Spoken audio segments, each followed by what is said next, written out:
Gracias a todos por venir un sábado a las 9:30 de la mañana.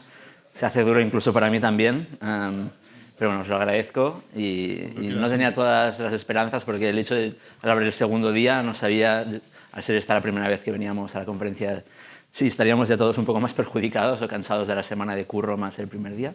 Así que gracias a todos. Entonces, el tema que vamos a tratar hoy es el diseño de la topología de tu equipo de ingeniería.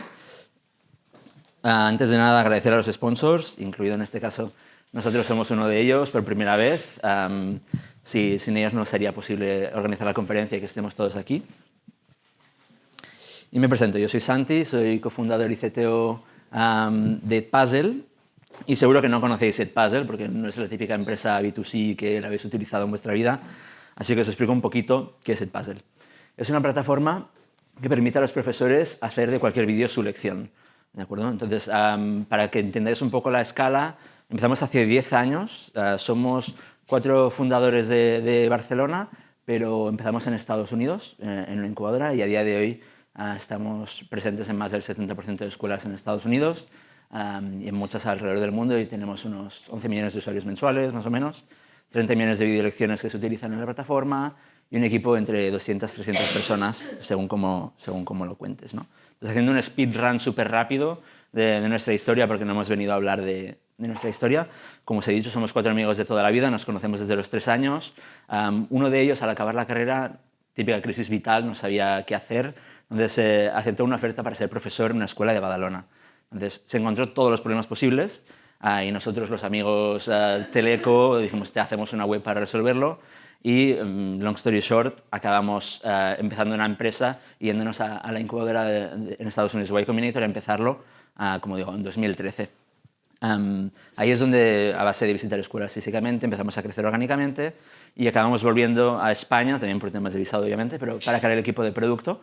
Y a día de hoy estamos distribuidos alrededor del mundo, a las 300 personas, entre Estados Unidos, Argentina, España y luego gente de ventas en diferentes países del mundo. Y como decía, tenemos más o menos unos números para que... Lo que quiero es contextualizar más que el número en sí, el debate que tendremos de topología para que veáis exactamente cuánto tráfico tenemos que gestionar, qué tipo de complejidad de seguro que tenemos. No somos los más grandes de la sala, seguro. Todos habéis visto alguna experiencia similar y podéis más o menos empatizar. Y llevamos 10 años, no es lo normal, ¿no? Las startups o mueren o se venden muy rápido. Llevamos 10 años, pero aún nos quedan como mínimo 10 más. Un poco de tabla de contenidos que vamos a hablar hoy, cómo lo he querido organizar. Primero explicar un poco el porqué del tema, luego la teoría de la topología de equipos, destilarla un poquito para nivelar el modelo mental de cómo lo pensamos en Edpuzzle, la práctica, cómo hemos usado ese modelo mental en Edpuzzle, porque es un caso muy particular, obviamente, y un poco de conclusiones. Entonces, introducción. ¿Cómo encaramos el diseño de nuestro equipo de ingeniería? Y ya de primeras lo corrijo. Es más equipo de producto, no es algo separado. Lo que pasa es que ya era un poco tarde para cambiar el nombre de la charla, así que lo corrijo en este momento. Y claro, cuando uno empieza a encarar este problema, hay mucho ruido. Hay muchos libros, mucha teoría, muchas palabrotas que digo yo, de estas de mercado que todo el mundo dice, pero más o menos no sabes qué significan. Entonces, uno siempre está tentado de decir, no, soy más listo que toda esta gente que lo ha pensado antes.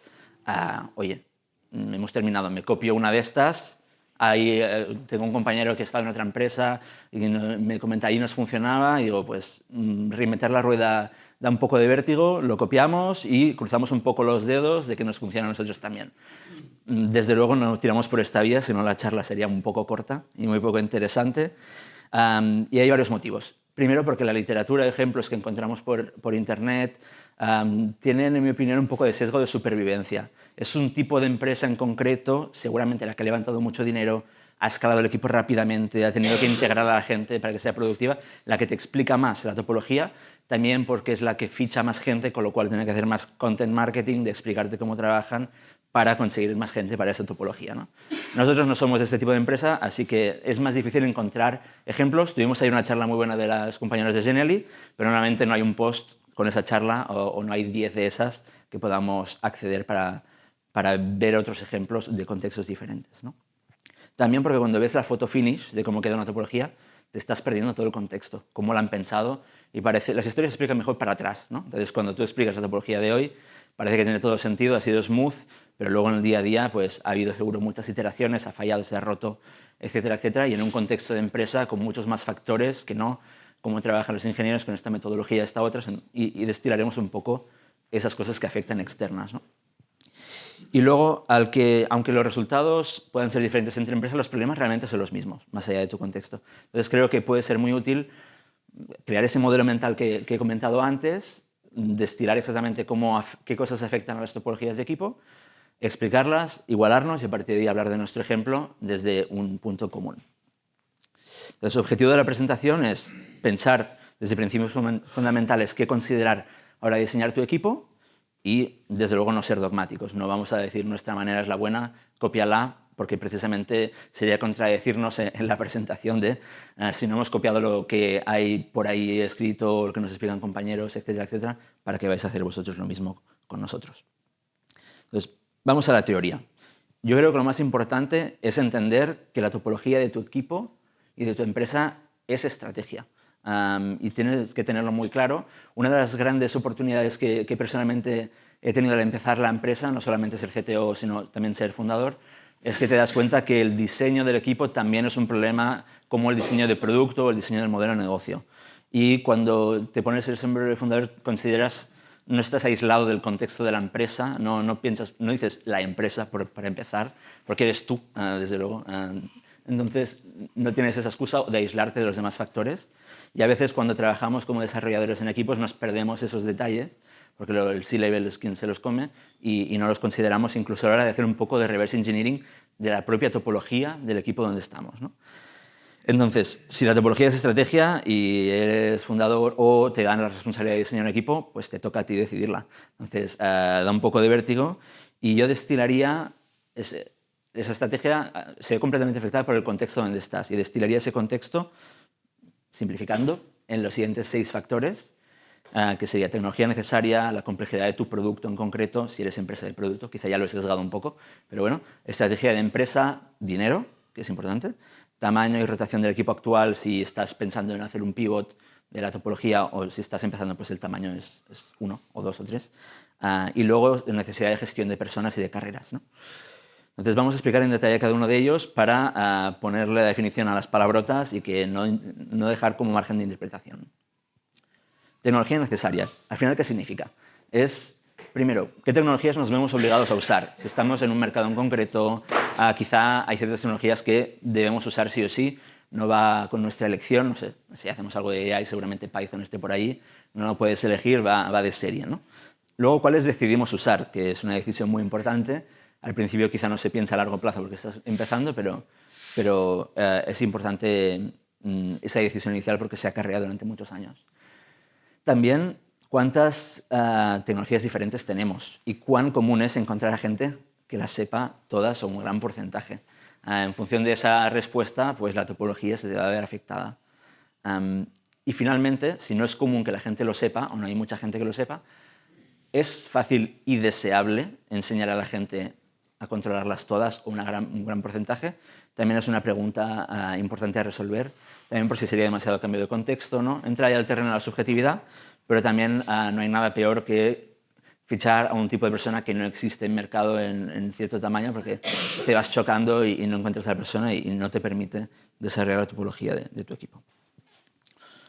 Segundo, la complejidad del producto.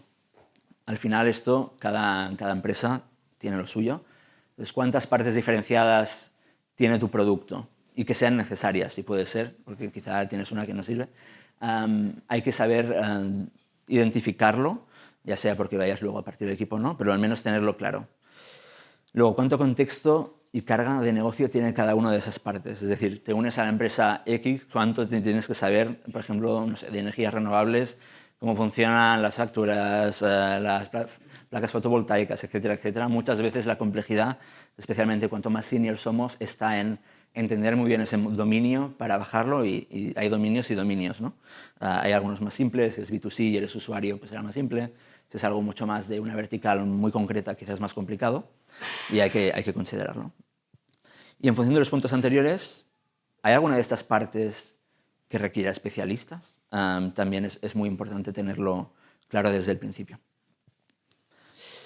Luego, esta parte que quizás más de fundador, ¿no? Que a veces nos perdemos cuando somos desarrolladores de una empresa, que es en qué fase de madurez está. Esto lo marcan los timings, yo dividiría entre como 4 fases. Sería pre-product market fit, o sea, no sabes ni si estás construyendo algo útil. Post es, vale, demostramos que es algo útil, con lo cual vamos por el buen camino. Y luego ya pre-ventas, post-ventas o pre-revenue, post-revenue, que eso también afecta bastante porque hay veces que product market fit y revenue market fit, llamémosle, no encajan. Entonces hay varias fases diferentes que requieren topologías diferentes. El segundo, vamos en piloto automático, es decir, la empresa ya va en velocidad de crucero o se viene en curvas. Curvas en positivo, no en negativo, sino estratégicamente estamos intentando hacer algo nuevo, bifurcarnos, multiproducto, añadir más líneas de negocio, etcétera, etcétera, a corto plazo, pues la topología va a tener que, obviamente, poder soportar ello. Eso. Y luego, ¿tenemos algún incentivo externo que afectan a nuestra estrategia? Hablo de inversores, obviamente. Es decir, muchas veces, y lo habréis visto por ese sesgo de supervivencia que os he comentado al principio, cuando vemos empresas que hablan de su topología y crecen mucho, muchas veces no es por una decisión interna de la empresa, sino por presión de cómo funciona el tema de la inversión, que levantas mucho dinero, tienes que fichar mucho, porque las empresas pre-revenue que levantan mucho dinero, honestamente se mide su valor por kilogramos de persona. Funciona así en nuestra industria, entonces muchas veces cuando ves un equipo que escala de golpe, no pienses que es que tienen una buena estrategia, están en fase de crecimiento, etcétera, etcétera, sino hay un incentivo perverso externo que luego, obviamente, en momentos duros como nos pasa ahora en la industria, se traduce en layoffs masivos que nos sorprenden a todos, ¿no? Entonces, es importante también saberlo, incluso a la hora de hacer reverse engineering de vuestra topología, si la empresa tiene ese incentivo externo o no, que no es nada obvio hasta que te toca a ti como fundador ir a levantar dinero, hablar con inversores y demás. Luego dinero, obviamente, es súper importante y es otra de las cosas que nos perdemos simplemente siendo del equipo de desarrollo porque no tenemos el login de las cuentas bancarias de la empresa, ¿no? Pero tenemos dinero en el banco, es decir, cuántos meses de vida importa bastante para la topología. También no vas a ponerte a escalar o quizá si algún equipo te propone pues, crecer y tú tienes la visión de cuánto dinero tienes, pues hay un mismatch de expectativas porque nunca les has dado la visión de eso. No es algo que se suele hablar públicamente, pero afecta a la topología 100%. Y a veces incluso cuando dinero tienes en el banco no es suficiente, sino qué riesgo financiero está tomando la empresa en ese momento. Está haciendo apuestas, es una empresa más a la americana de con 3 meses de vida estamos tranquilos, o más a la europea con dame 1 año y medio, por favor, que no quiero vivir tan estresado. Otra vez, otro tema de inversiones. Vamos ronda a ronda y tiro porque me toca, pues eso también afecta, por lo que decía antes, de los kilogramos de persona. Si tú entras en ese círculo perverso, que obviamente tiene su utilidad de levantar dinero, te hacen reinvertir 1 año y medio, creces el equipo para la siguiente ronda, valorar por kilogramos de talento la empresa, pues te afecta completamente a la topología. Y luego, ¿cuándo fue la última ronda y cuándo debería ser la próxima? Lo habéis visto seguro en empresas que de repente parece que como que hay más prisa, no se sabe muy bien por qué, pues seguramente es porque viene una ronda a corto plazo y hay que llegar a ciertos números que se han decidido para convencer a X, A o B. Y finalmente, el caso menos común, pero que afecta desde luego, es se tienen beneficios en la empresa que se puedan reinvertir en el equipo. Eso también es importante.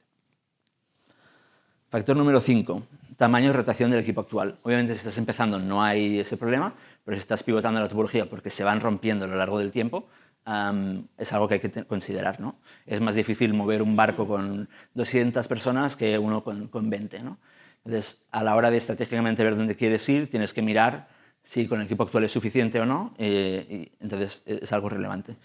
¿Cuánto tiempo se queda? Si tú tienes mucha rotación, tu topología se limita a ciertos tipos, porque no puedes hacer según qué exigencias a la gente si están continuamente rotando por simplemente el desgaste de formación, onboarding, offboarding, etcétera, etcétera, te acota bastante las posibilidades.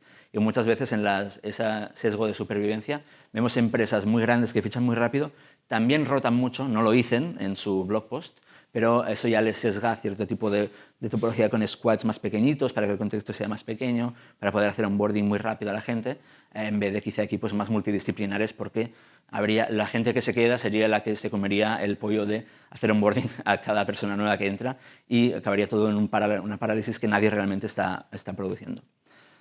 Finalmente, nos cuesta encontrar gente.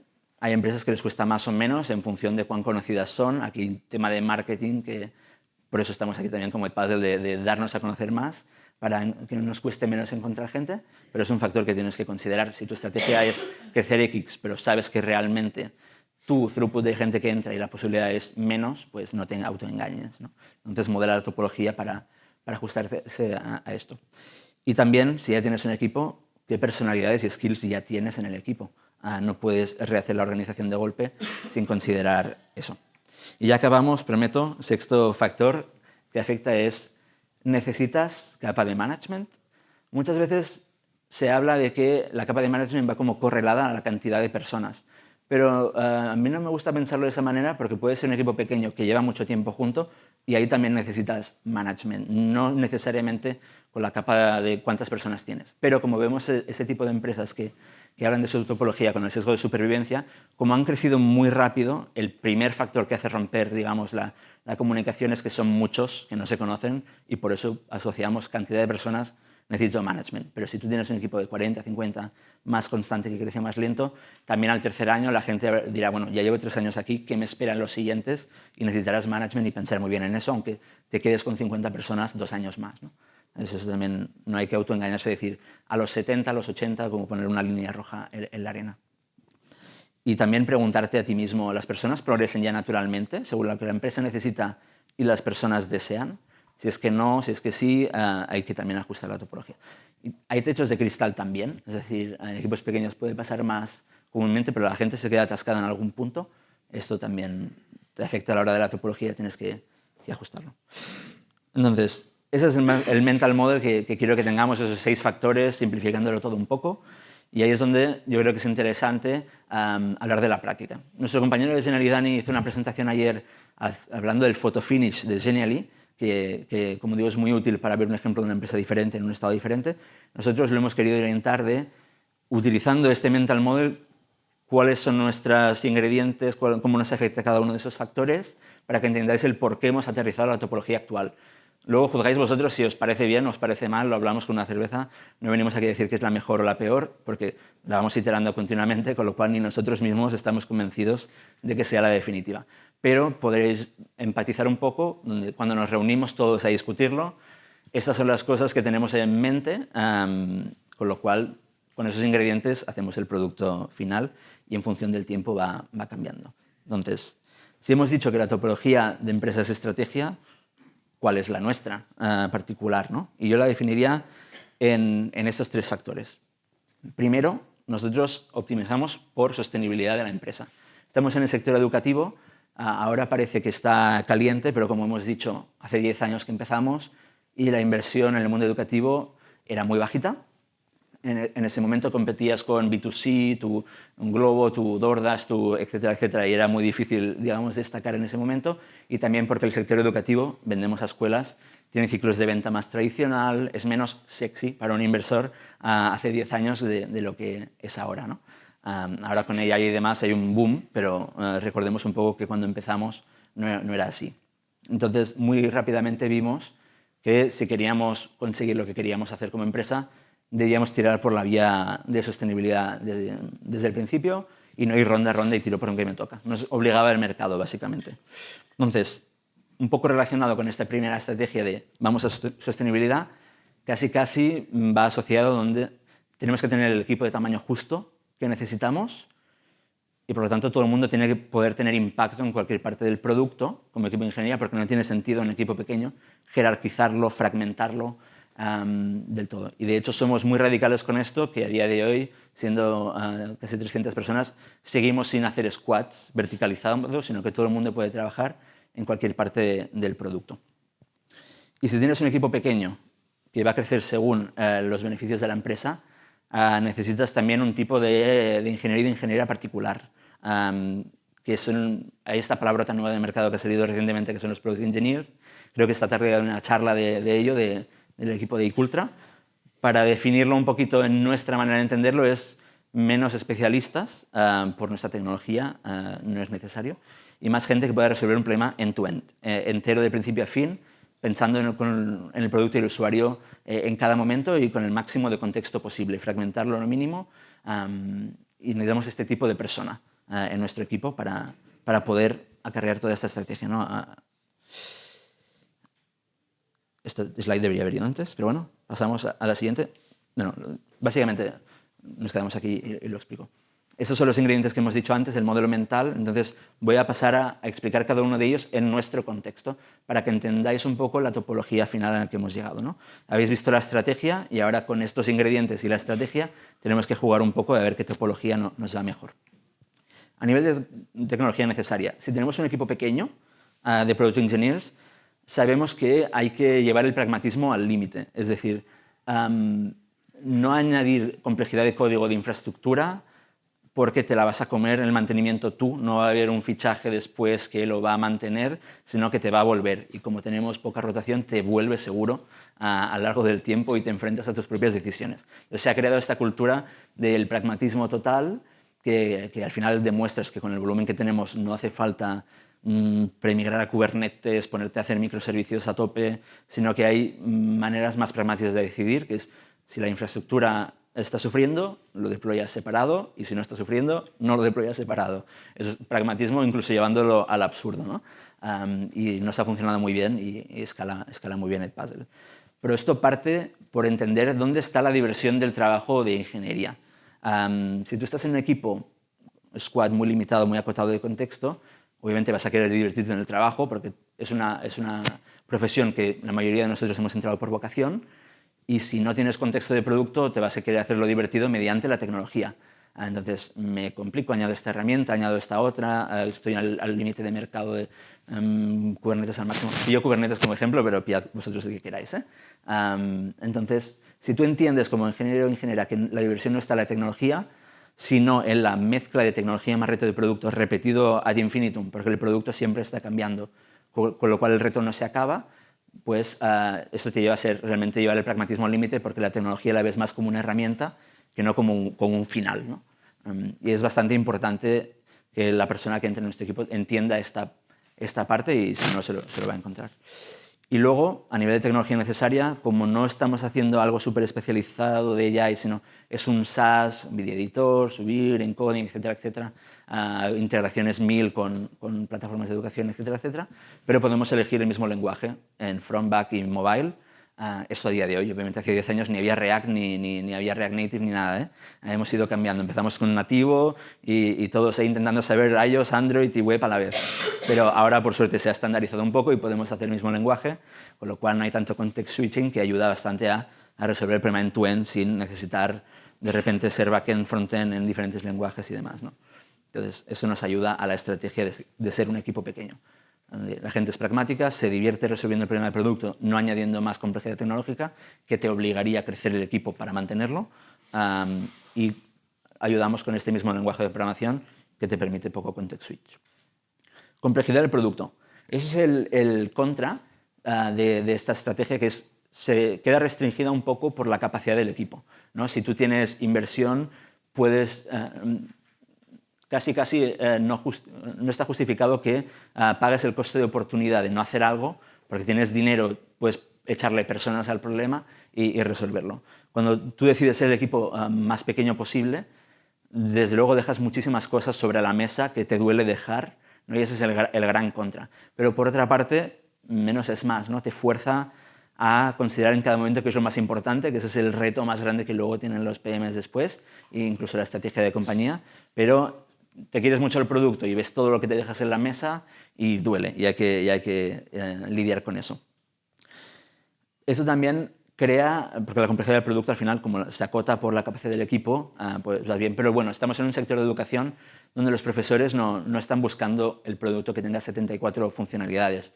son gente que tecnológicamente no tiene el tiempo para hacer la curva de aprendizaje, sino que quieren que les resuelvas un problema muy rápido y ver el valor muy rápidamente, con lo cual, de alguna manera, en Machea no necesitamos ser 200, porque haríamos seguramente, por la ley de Conway, un producto tan complejo que perderíamos uso, básicamente. Entonces, podemos alinear esas dos fuerzas que nos va bien, aunque es un balance complicado de ir gestionando, ¿no? Entonces eso crea un incentivo muy grande por parte de ingeniería de evitar la incrementalitis, ¿no? Que es esa enfermedad de veo un problema, añado una solución, es decir, y si quitas algo, y si vas por el otro lado, juntas una solución, buscas, te planteas si es el mismo problema de la otra punta del sistema, que realmente puedo solucionarlo junto. Y es una enfermedad que todos somos susceptibles a ella, pero hay que tener ese cinismo también a nivel de ingeniería de plantearte si la mejor solución en este caso es borrar cosas, etcétera, etcétera, para mantener la complejidad bajo control. Y eso que a día de hoy podéis pensar que el producto es muy pequeño, pero el producto ya no cabe en la cabeza de nadie. Nosotros usamos DDD, tenemos unos 12, 13 bounded contexts con su complejidad dentro, con un contexto de negocio de sistema educativo especialmente americano, en el que no hemos pasado por él ninguno de nosotros del equipo de ingeniería. Hemos ido a la escuela en España, no en Estados Unidos. Entonces ya hay esa complejidad de que no te cabe todo en la cabeza. Cuando te cabe todo en la cabeza es mucho más fácil hacer todo lo que he dicho antes, porque las soluciones te vienen con más... No tienes que trabajártelas tanto, sino que la intuición ya te ayuda. Pero no estamos en ese punto. ¿Cuál es la estrategia de empresa a día de hoy que afecta, ¿no? Hemos pasado por todas las fases. Lo que llamo crecimiento desconfiado, sin beneficios, que es que muy rápidamente encontramos un producto que la gente quería, crecía muy rápido en nuestro modelo freemium, pero no veíamos cómo luego eso traducirlo en revenue, porque no hay grandes ejemplos de empresas que lo han hecho bien cobrando a escuelas a escala. No había ejemplos hace 10 años, entonces era estamos yendo por un camino lleno de cadáveres, que no hay final, entonces crecemos, pero desconfiemos un poquito, no muramos de éxito, porque no sabemos si estamos a un año de encontrar el modelo de negocio bueno, a 2, a 3, entonces vamos un poco precavidos, y eso se traduce que a nivel, éramos los 4 fundadores durante 2, 3 años iniciales, por si acaso, porque nos daba hasta vértigo fichar a alguien ante esta incertidumbre tan grande, y teníamos el dinero que teníamos y queríamos alargarlo al máximo, ¿no? Luego pasamos a la fase crecimiento desconfiado con beneficios, que es empezamos a tener beneficios, pero el ciclo de ventas de la escuela tiene su estacionalidad, que hay que ir navegando, entonces las ventas son duras y no encuentras el modelo de negocio perfecto. Entonces igualmente ahí crecimos muy poquito, sí que empezamos a incorporar gente, pero siempre muy moderadamente, uno a uno, y más un poco ataque de los clones, ¿no? Una persona similar a los que ya éramos, no tanto especialista en alguna área, sino que hiciera de todo en cualquier momento, hasta Customer Support hasta las 2 de la mañana lo hacía una persona, le llamamos The Night Watch, porque la última escuela americana de la costa oeste acaba a las 2 de la mañana de España, entonces alguien tenía que perder un poco de vida haciendo Customer Support ahí, ¿no? Y la última fase de lo que llamo estrategia defensiva es la explosión que tuvimos en COVID, ¿no? Nosotros ya teníamos beneficios y conseguimos ser sostenibles en esta segunda fase, y de repente nos vino el COVID, que básicamente hizo de nuestro producto un nice to have de utilizar en clase a una necesidad total. Entonces explotamos a nivel de uso, y la suerte que tuvimos es que ya teníamos beneficios previamente. Entonces no morimos de éxito de que los costes se nos dispararon y nos quedásemos sin dinero, sino que pudimos surfear esa ola y crecer muy rápido a nivel de revenue y de uso en muy poquito tiempo. Aún así, seguía siendo explosión desconfiada. Y pensaréis, somos unos miedicas, pero la duda que había en ese momento es, ¿post-COVID volvemos a la normalidad o no? Porque nadie lo sabía y cuánto duraría, entonces no voy a crecerme, a confiarme, a fichar a saco para luego volver a mi revenue anterior y tener que tirar para atrás todo. Entonces nadie sabía qué iba a ocurrir. Pero por suerte conseguimos, mediante mucho trabajo, mantener el uso post-COVID, y ahí es donde yo digo que pasamos más a la ofensiva, que es, en vez de hacer lo que me da el dinero y la cantidad de personas, que es bastante cómodo, hay que decirlo, porque en vez de decir no a hacer algo por convencimiento, dices no porque no me lo puedo permitir, ¿no? Entonces es como, te ayuda bastante a tomar la decisión del no, porque si dices que sí, es que estás loco. En cambio, en el momento ofensivo, es donde decimos, ok, tenemos cash, podemos reinvertirlo, habrá que hacer algo con esto.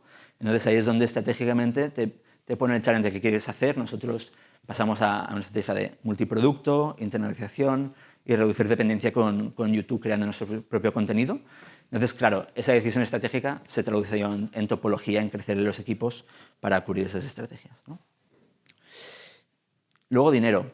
Nosotros siempre tenemos el dinero que somos capaces de generar. No vamos ronda a ronda. No quiero demonizar las rondas, son una herramienta. Lo que pasa es que quizá por la literatura que hay parece que son un objetivo o una medida de triunfo. Cuando eres fundador y luego tienes esas reuniones de board, sabes exactamente todo lo que hay detrás. Es una herramienta que hay que usar estratégicamente, que nosotros hemos decidido no usar. Entonces dependemos 100% del dinero que somos capaces de generar. Y seteando una estrategia de cuál es el riesgo financiero que queremos correr, de cuántos años, si se van las ventas a cero, hay una pandemia inversa que prohíbe a la gente aprender, nadie puede usar vídeo y nuestro revenue baja a cero mañana, ¿cuánto duramos? Básicamente es como lo pensamos, es un poco radical, pero así es como dormimos tranquilos y dices, ¿cuántos años quiero vivir con eso? Y entonces ya me quedo tranquilo. Y esperemos que no exista esa pandemia. Luego tenemos que navegar la estacionalidad de las ventas. Esto no es Stripe Checkout, tarjeta de crédito y lo que ponen en Twitter, los que vemos los solopreneurs que ponen ahí sus notificación de alguien me ha pagado $100, me ha pagado $100 y no va así, esto es venta tradicional. Hay que tener equipo de ventas, purchase orders, que te lo envían, te envían un cheque por correo, etcétera, etcétera, y se abren los presupuestos de las escuelas cuando se abren, se cierran cuando se cierran y tú tienes que saber que aunque te encantaría crecer a nivel de revenue X, si la estacionalidad no te permite, te vas a chocar contra un muro. Entonces tienes que navegar todo esto a nivel de en qué momento crezco como equipo, en qué no. Y nuestra estrategia aquí siempre lo reinvertimos todo en el equipo. En este caso, no, como empresa lo hacemos así y es lo que nos funciona. Tamaño y rotación del equipo. Nosotros optimizamos a la hora de pensar en nuestra topología para reducir la rotación. ¿Por qué? Obviamente todo el mundo quiere reducir la rotación, es un truismo, pero si queremos un equipo pequeño con mucho contexto de Product Engineers, si de repente tenemos mucha rotación, pues se desmonta el castillo de naipes. Básicamente es la muerte y tendríamos que completamente repensar nuestra topología. Entonces, esto puedo decir mil maneras que se hace, seguramente yo no soy objetivo, hay gente que pasa a hablar con ellos y a ver cuál es su perspectiva, ¿no? Pero obviamente es lo que te mantiene en un trabajo, aparte de las condiciones, pues es el reto continuo, aprendizaje, etcétera, etcétera, y tenemos que pensar en eso a la hora también de elegir quién trabaja en qué parte del producto, quién ascendemos a qué roles, en qué momento los que estamos más arriba dejamos de hacer cosas y las delegamos, etcétera, etcétera, para que haya un continuo aprendizaje. Entonces, a día de hoy, ¿cuántos somos a nivel de desarrollo? He dicho 200, 300 personas, pero ahí hay ventas, creación de contenido, marketing, etcétera, etcétera. Somos 25 ingenieros full stack, que digo con mayúsculas, porque es mobile, front y back, con el mismo lenguaje. Y podéis un poco dimensionar la escala que tenemos, con cuántos desarrolladores somos. Inicialmente lo medíamos con cuántos Camp Nous llenos por desarrollador, pero a partir de decir más de 3 o lo que sea, pues se pierde un poco la sensación de escala, ¿no? Pero si hicieras un poco la división de revenue por developer, pues es un ratio bastante alto. Y nos funciona, ¿eh? Obviamente, como he dicho, siempre con ese gusanillo que te dice te estás dejando en la mesa algo por hacer que quizá molaría y tienes que poder lidiar con ello. ¿Y cómo trabajamos? Nosotros hacemos roadmaps de unos 6 meses donde elegimos 4 proyectos a día de hoy de producto, a medida que vamos creciendo vamos añadiendo más, y 2 de plataforma, y decidimos la gente que es Engineering Manager dónde va a ir sus ingenieros en cada proyecto. Entonces, montamos esos equipos dinámicos para una iniciativa en concreto, que durará como máximo 6 meses, para en vez de hacer la estimación de esto dura 4 o 5, digo, ¿caben 6 sí o no? Y si caben 6, a partir de ese momento es gestionar la cadencia, y si acaba antes, pues fantástico. ¿De acuerdo? Entonces se montan esos equipos dinámicos, donde la manera que trabajamos es, el equipo, en vez de decir tenéis que utilizar dailies cada día, esta ceremonia, esta otra, nosotros lo que hacemos es, nuestros PMs deciden ese proyecto cuáles son las milestones, llámale user story o lo que sea, más prioritarias de menos a más, problemas a resolver, y eso es lo que le llega al equipo de ingeniería. Entonces, claro, podéis ver ahí un gap muy grande de, pero especifícamelo más, ¿no? Pero ese gap es el que esperamos que cubra el equipo de ingeniería, que se tiene que autogestionar. Hay una manera de trabajar en Asana, por a partir de ahí, si quieren hacer dailies, cafés para hablar más, etcétera, etcétera, la gente es adulta y puede gestionarse. Obviamente salen buenas prácticas de un equipo que se comparten, etcétera, etcétera, pero no somos dogmáticos de tenéis que hacer esta metodología, sino de trabajar todos siempre en lo más importante, nada de diluirse y de decirse tú esto, tú esto, tú esto, tú esto, porque entonces acabamos con todo a medias y nada acabado, sino de más importante a menos, haciendo las sesiones de diseño, técnico entre los ingenieros. Si tienes dudas de producto, te levantas y le preguntas al PM, que para eso está, porque a esos equipos les ponemos como un punto de contacto de diferentes equipos, de infraestructura, de legal, tenemos datos de menores, es importante, de producto, un tech lead que trae el contexto de todo el puzzle a la mesa para que lo consideren a la hora de diseñar su solución, y tienen que, como buffet libre, pedir información a estas personas para tener el máximo contexto, que solo con eso puedes aterrizar algo tan poco específico como una milestone en tareas que realizar. Y es lo que digo yo, es un poco de sesiones de diseño, entender primero al nivel de producto que queremos, bajarlo al terreno, sesión de diseño técnico y a partir de ahí tareas, Spotify Weekly y rápido hasta la siguiente sesión de diseño de la siguiente milestone, ¿no? Ese es el goal que queremos. Con lo cual podéis ver ya que mucho del peso de los procesos depende de la persona. Entonces eso podemos tocarlo después, pero preferimos hacerlo así. Y también nos permite cierta flexibilidad de si por algún motivo el equipo ha crecido y se rompe algo, lo vemos porque falla el proyecto, en vez de ser dogmáticos y que la gente se quede con la norma que ha dicho C-Level, que hay que hacer la daily, hay que hacer PER, hay que hacer elegid, ahí tienes el banco de herramientas, si queréis hacer PER, si no queréis, no lo hagáis. El objetivo es que haya una cadencia y salga, vayamos sacando las cosas. Porque digo roadmap de 6 meses, pero obviamente esto implica continuous delivery de los diferentes pasos, con feature flags, todo el bla bla bla que no quiero repetir, que tenemos todos los equipos de ingeniería a partir de cierta madurez. No se trata de entregar al mes 6, ¿no? Entonces, sí que tenemos ya equipos especializados, por lo que decía un poco a nivel de tecnologías necesarias, que son QA, Engineering, Data, Infraestructura. Básicamente, estos son los 3. Son conocimientos suficientemente diferenciados como para ya escindir ese equipo. Tenemos un pequeño hack, por eso es que todo el mundo que empezó estos equipos, incluso el de Product, son gente que venía del equipo de ingeniería. Entonces ya no hay tanta desconexión a la hora de traducir lo que decimos unos y otros, que si poner una norma de que el lenguaje ubicuo es naturalizar. Los PMs entienden el reto de ingeniería y las demás personas de los otros equipos también porque ellos lo hicieron antes, ¿no? Entonces tenemos como esa promoción horizontal de gente que empieza equipos a medida que son necesarios desde nuestro equipo de ingeniería. Y luego, ¿necesitamos o no necesitamos management? Un poco lo que decía al principio, no va de cantidad de personas, va de tiempo que llevan las personas en tu equipo. Si optimizas por rotación, con lo cual la gente se queda 5, 6, 7 años en tu equipo, cuando se te pasa el excitement de todo por hacer al año y medio de 2, la gente ya levanta la cabeza y dice ¿dónde quiero estar en mi vida en X años? Y ahí necesitas management sí o sí. Entonces nosotros la norma que tenemos es un engineering manager para cada máximo 7 personas. Como podéis ver, la complejidad ahí está, es que no es un engineering manager que tiene un squad fijo de personas, sino que tus managers pueden estar en diferentes proyectos y reto para ti de engineering manager de conseguir toda la información con one-on-ones, hablando con el PM de los proyectos, peer reviews de ingeniería. Hay un reto ahí grande, pero te comes esas consecuencias si quieres tener esos equipos líquidos. Es lo que hay. Y la otra parte de estrategia es engineering manager no es un rol full time. Es decir, no hay alguien que solo haga engineering management. Suele ser alguien con seniority y los soft skills correctos del equipo de ingeniería, incluso del equipo de product, que sabe detectar el talento técnico, que al final es el skill importante, y luego tiene el soft skill para aconsejar a la persona, resolver problemas y demás. Pero bueno, es un rol complicado a consecuencia de todo lo que hemos decidido a posteriori. Y bueno, estos son cómo nos afectan estos 6 ingredientes a la hora de decir nuestra topología, que os he medio explicado un poco con esos equipos dinámicos, que cada 6 meses juego de las sillas, rotamos, etcétera, etcétera. Como engineering manager decidimos quién va a qué según los intereses que nos han dicho en one-on-ones, etcétera, etcétera, y según lo que la empresa hace, porque al ser 25 no puedes trabajar en todos los bounded contexts constantemente. Tienes que ir eligiendo también como estrategia de dónde pones el foco de las personas.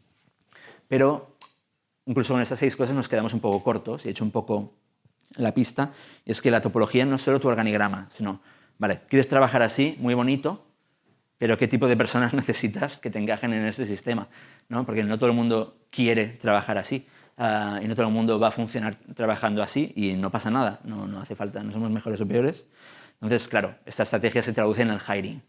Y nosotros, al final, después de muchos años, lo hemos destilado en una serie de valores que os los voy a bajar un poco al equipo de ingeniería. Le llamamos Badger internamente para que se quede un poco la palabra y no sean palabrotas que luego no te acuerdas. Y voy a definir un poquito qué se traduce eso en ingeniería. Es decir, una persona de ingeniería que tiene estos valores, ¿qué significan en el día a día? No me des la palabra marketingiana, sino bájamelo un poco al terreno. ¿De acuerdo? Entonces, bold. ¿Qué significa bold? Al final es que la persona tiene que tener confianza en sí misma, tiene que avanzar con confianza, que para tener confianza tienes que tener contexto, con lo cual si no lo tienes lo buscas, no necesariamente se te entrega, es un modelo pull más que push. Y sobre todo, no intentes ir de puntitas por el código, es decir, si tienes que cambiar algo no digas no quiero romper nada, si llevas con esta actitud nunca vas a conseguir el contexto y nunca vas a crecer, ¿de acuerdo?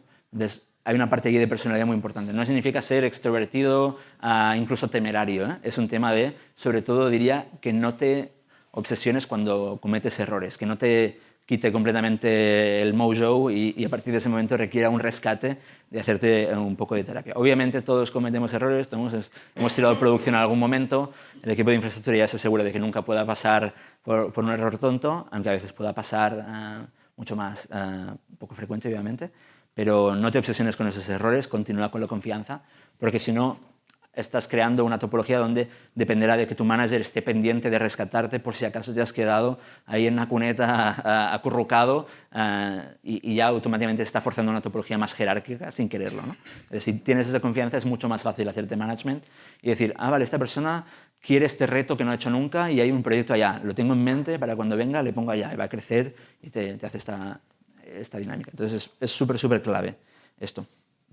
Luego, ser curioso. Siempre tenemos delante el producto más grande que hemos construido nunca en nuestra vida. Entonces, lo más normal es que el siguiente reto nadie lo haya hecho antes. Como no hacemos esta estrategia de fichar, fichar, fichar, con lo cual decimos voy a fichar al que lo ha hecho antes, lo traigo y me ahorro el aprendizaje, normalmente te toca algo que no has hecho antes. Entonces, si actúas con poca boldness, con miedo, mal, porque entonces va a acabar centralizado en esas 2 o 3 personas que quizás son bold por ser más temerarias o no detectar el riesgo, que también pasa, cada uno es como es, y automáticamente separas el equipo en 2 tipos de personalidad. Entonces, ser curioso, pedir los retos en vez de esperar a que te los den, no dejar que la empresa guíe tu aprendizaje, sino hacerle un poco challenge, de decir, oye, me aburro, por favor, dame otra cosa, es muy, muy importante. Entonces, pregúntate los porqués de todo. Cuando pases por una zona del código, fórmate una opinión positiva o negativa de cómo está hecho, siempre constructiva, por favor, y no te sientes cómodo, cómoda quedándote con la duda. Eso es bastante, bastante clave, porque no hay una formación planeada en 2 semanas que te va a resolver la duda. Pregúntalo, pregúntalo. Dedicación, ¿no? Los que somos un poco más antiguos, bueno, yo no me considero, pero a la generación que hay algunos de vosotros en la conferencia, entrasteis en la profesión en el momento que no era nada fashion, ¿no? Que era, me gusta, y pagan mal, pero me gusta, lo siento, lo voy a hacer. Entonces, ahora, obviamente, hay más purpurina y hay más probabilidad de que alguien que se dedica a la profesión realmente no le guste, lo tome como un trabajo, que tampoco es negativo, cada uno hace lo que quiera, pero nuestro equipo necesitamos que sea más del primer tipo de dedicación, porque todos sabemos que no todo es divertido de programar, ¿no? Entonces, si tienes que encontrar la manera de disfrutar incluso la parte no divertida, el proyecto un poco más aburrido, el bug increíble que no sabes cómo resolver, si de repente en un equipo de 25 tenemos un porcentaje muy alto de gente que se lo toma más como puramente un trabajo, otra vez la topología se te está pervirtiendo de que estás creando como 2 grupos de personas, los que sin querer le vas a dar el reto más importante, los que no, y para un equipo de 25 me parece un sacrilegio. Cuando eres 100 personas, obviamente puedes adaptar más el equipo y no puedes tener a todo el mundo que sea así y tener las personas que lo toman más como un trabajo, que te sacan muchísimo productividad, pero el equipo puede absorber más esas diferencias. Un equipo tan pequeño no cuesta mucho absorberlo. Entonces, contagias entusiasmo, esa capacidad de disfrutar de los retos y reemplaza, si eres más junior, la falta de experiencia pues, con intensidad, básicamente con chocarte contra ese muro con la cabeza. El good natured puedo pasarlo, esto es muy obvio, al final pues ser buena persona, crea un buen ambiente de trabajo, no compitas. El título no importa a la hora de escuchar a los demás, esto es muy obvio de todas nuestras compañías.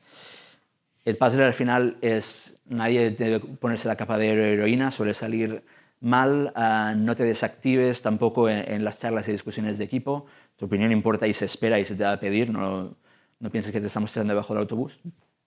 Y cuando necesitas ayuda, levanta la mano, especialmente ahora que estamos todos en remoto y se ve un puntito de Slack verde, Si tienes la duda, yo no sé si la tienes porque no te puedo ver la cara y verte la expresión de que lo estás pasando mal. Entonces, dependemos de que levantes la mano y no hay un engineer manager full time que te va preguntando, oye, ¿todo bien, todo bien, todo bien? Si no sé, silencio significa que todo va bien. Obviamente, si llevamos 2 días o 3 sin hablar, te voy a preguntar, pero dependemos de que levantes la mano para que no pierdas esos 2 días de sufrimiento porque estás chocando con un problema.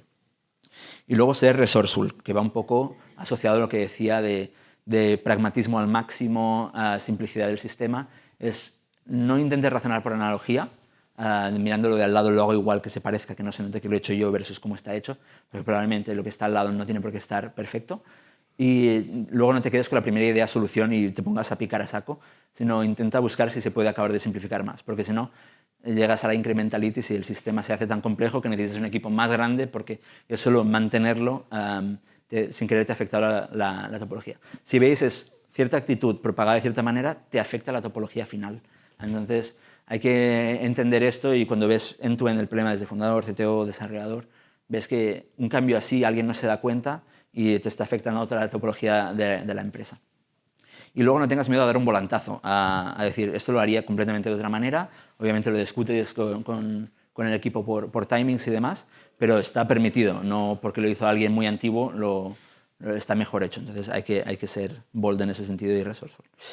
Entonces, esto básicamente es todo. Un poco lo que he querido con esta charla es haceros entender lo que hemos pensado para llegar a esta topología de equipos líquidos, etcétera, etcétera, que continuamente nos reunimos para pensar, ¿estamos locos? ¿Deberíamos ir a algo más tradicional o no? Por eso también venimos a la conferencia, hemos ido a las charlas para ver qué hacéis los demás y ver si hay algo que no estamos considerando, porque sí que te da esa sensación continua de estar reinventando la rueda, pero yo creo que al final todos estamos haciéndolos en nuestras empresas, pero la literatura parece que todo el mundo lo tiene clarísimo y esta metodología es correcta y esta es mala y si no haces el pro y el viernes eres el peor del mundo y entonces hay demasiado dogma y he querido hacer un poco de reverse engineering para que tengáis el contexto y ya si os gusta o no la topología final o es vuestra opinión personal y respetable y si os gusta muchísimo pues estamos haciendo fichajes, desde luego no 100 personas a la vez.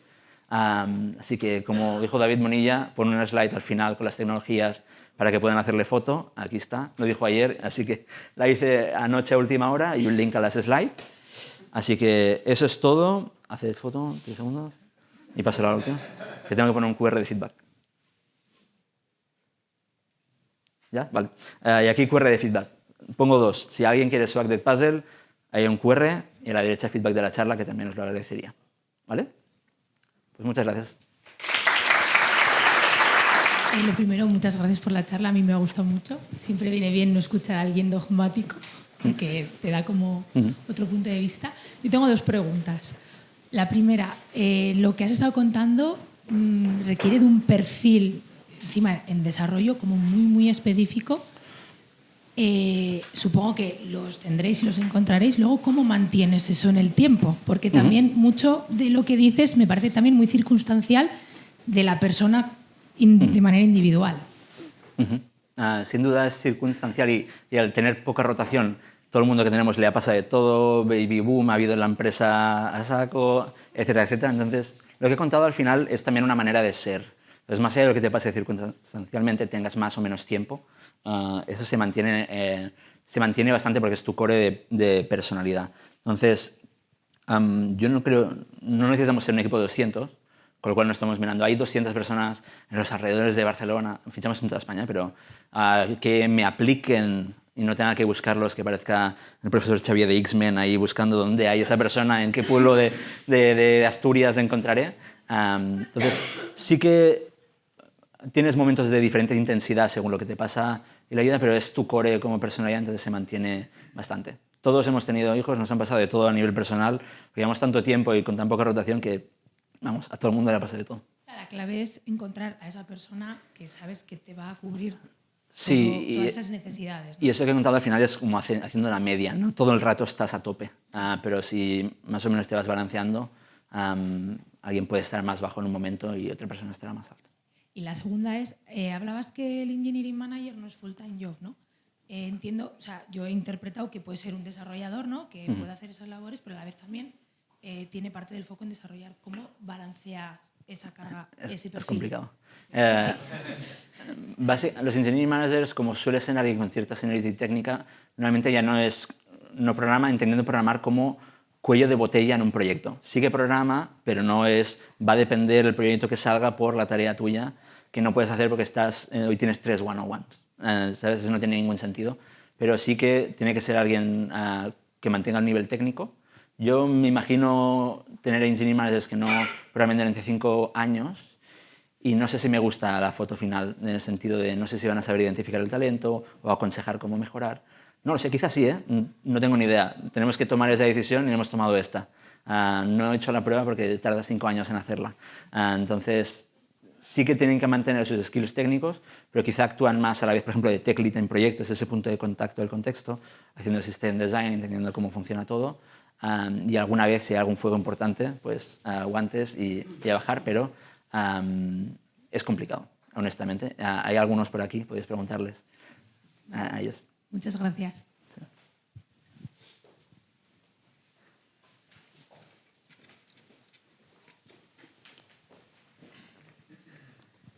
Hola, gracias por la charla. Creo que luego te atracaré un poco, para no Vale. hacer 8.000 preguntas ahora. Pero comentabas, por ejemplo, que hacías roadmap a 6 meses. ¿Eso tiene que ver con la estacionalidad de event? O sea, ¿es por eso? ¿Por lo que es a 6 meses Sí. y no con otra frecuencia? Afecta, desde luego. Es decir, lanzar un gran cambio a mitad de trimestre de escolar, pues seguramente marees más que ayudes. Una cosa es lanzarlo, otra cosa es anunciarlo, también hay que decirlo. Sobre todo, cada 6 meses hacemos bastantes announcements de lo que ha salido. El desarrollo, como digo, es continuo, con Feature Flag. Hablamos con una escuela que está cerca de las oficinas de Estados Unidos y con ellos probamos la nueva feature. Pero es un tema más de no inviertas, por ejemplo, en temas más de mantenibilidad, más de enero a junio, porque en agosto es donde hay formaciones, tienes que hacer un gran boom, puedes ahí hacer que la gente haga la curva de aprendizaje que utilice durante el año, etcétera, etcétera. Entonces sí que lo pensamos de esa manera porque nos encaja en cuando se abren budgets, en cuando la gente está de vacaciones, vuelve a hacer formaciones y demás. Y la otra, comentabais que teníais como bastantes integraciones también, Sí. me pareció entender. ¿Cómo encaja eso a nivel gestión del conocimiento con muchas rotaciones? O sea, Sí. intentáis mantener siempre, o sea, bueno, no sé. Ese es el reto más, el que te tienta siempre a verticalizar, ¿no? Del contexto. Al final, como hay poca rotación, la gente que ha pasado por ahí sabe cómo funciona, aunque quizá no lo sabe al detalle, pero puede recuperar el detalle invirtiendo tiempo. Lo que hacemos al final es pagar el coste de cuando rotas. Sabemos que tardarás 2 semanas en empaparte bien, ya sea porque está documentado o porque le preguntas al tech lead que se ha puesto en ese proyecto. Pagamos el coste del ramp-up y lo hacemos porque sabemos que es una consecuencia de la estrategia que hemos tomado a nivel topológico. No, si conoces una manera de quitar eso y ser dinámico, por favor, dímela, pero... Sí.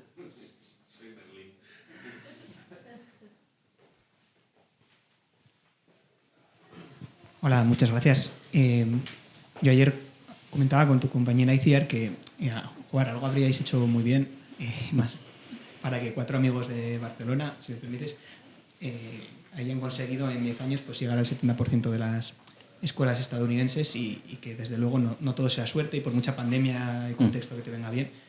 Y viendo vuestra charla, un punto que me llama la atención, que también habréis hecho bien, es cómo conseguisteis esa estrategia de sostenibilidad y ahora ese 70%, sobre todo al principio, porque ahora esta foto finish pues, ya está establecidos, os planteáis los 6 meses, pero como al principio que erais 4 amigos de Barcelona en un Estados Unidos, que son americanos, y que llegas a la primera escuela y tu producto no se adecua exactamente a esa primera escuela, y cómo acabáis acabando que tu producto no sea tantos productos como escuelas tenéis al principio.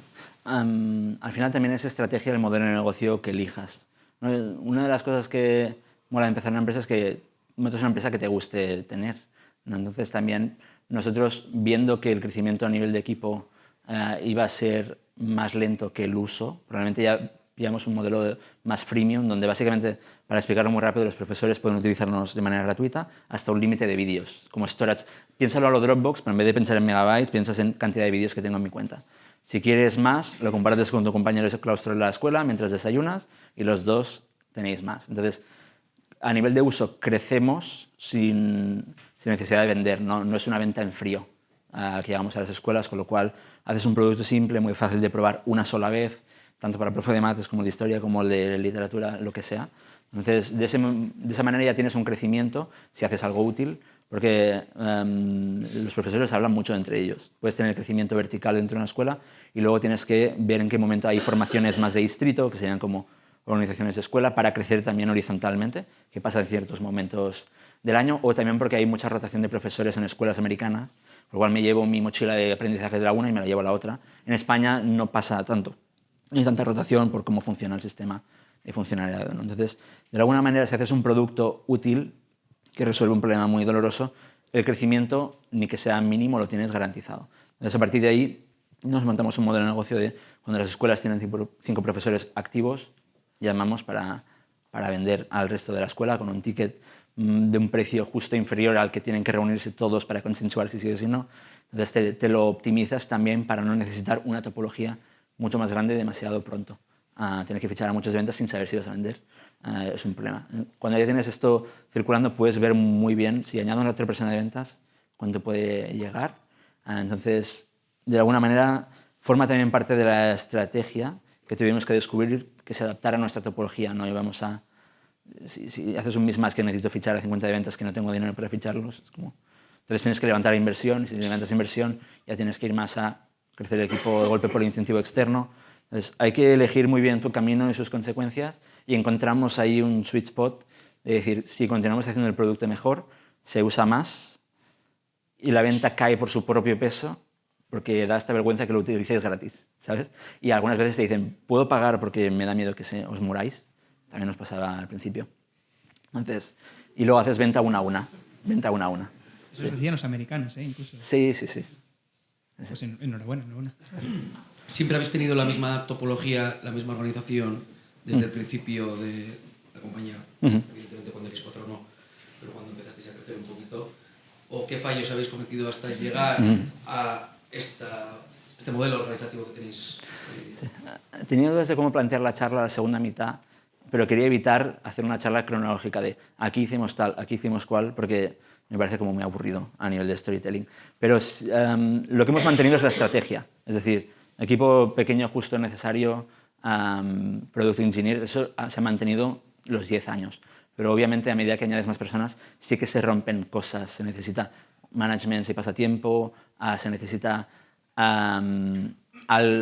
si entra gente nueva no van a tener todo el contexto de alguien que va 4 años en las trincheras, porque es un contexto completamente diferente. Necesitas entonces, crear la figura de tech lead, a partir de ese momento pues, hacer el career path, vas ajustando esas cosas, pero los proyectos dinámicos, la gran diferencia entre hoy y antes es que antes también eran dinámicos, pero eran de una persona, es toma este cacho, para ti, cómetelo, y ahora es más organizado de 3, 4 ingenieros, los puntos de contacto, y ahí tenemos gente de todos los departamentos legal y demás para profesionalizar, porque hay mucho detalle y tal. Pero también me refería a esta flexibilidad que dais a cada uno de los proyectos. Se ha mantenido siempre.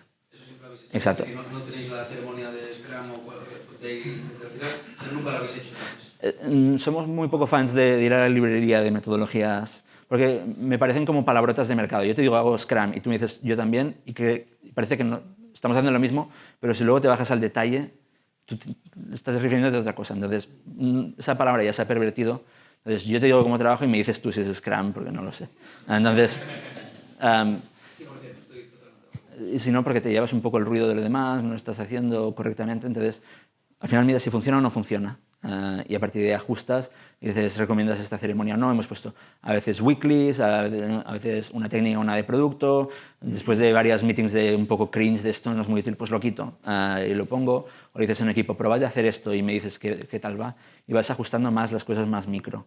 Pero son las que se rompen más fácil porque depende, como rotas las personas, depende a veces de las dinámicas de las personas. Si se conocen más, si se conocen menos, alguien más confiado, más tímido, etcétera, etcétera. Entonces hay que ser un poco flexibles ahí.